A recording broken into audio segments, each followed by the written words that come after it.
Senate Impeachment Court hindi apektado ng reklamo na nagpapatigil sa impeachment trial. Detalye ng balitang yan mula kay Rajuman Condebata.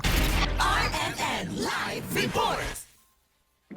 Iginitis President Wing Gatchalian na hindi apektado ang Senate Impeachment Court sa isinampang reklamo ng grupo ng mga abogado na humihiling na ipatigil ang impeachment trial dahil sa pagkwestiyon sa validity ng pagkakatalaga kay Senator Cheese Escudero bilang presiding officer. Ayon kay Gatchalian, hindi sila apektado sa kabila ng pagkwestiyon sa nakaupong presiding officer ngayon dahil hindi naman ibinigay ng Korte Suprema ang hinihingi nilang status quo ante order at temporary restraining order. At dahil hindi anya ibinigay ng Supreme Court ang TRO, ay tuloy-tuloy lang ang kanilang impeachment trial. Bukod dito, sa tingin din ng Korte Suprema ay wala namang magiging irreparable damage sa paglilitis kung si Escudero ang presiding officer.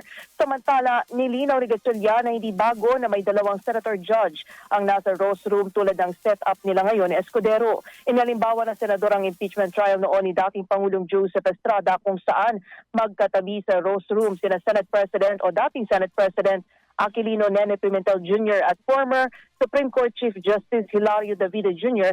dahil Pangulo naman ang pinai-impeach noon. Binigyang din ni Gatchalian na responsibilidad niya bilang Senate President na tiyaking tuloy-tuloy at maayos ang impeachment proceedings kahit hindi man siya ang nagsasalita at nangunguna sa paglilitis.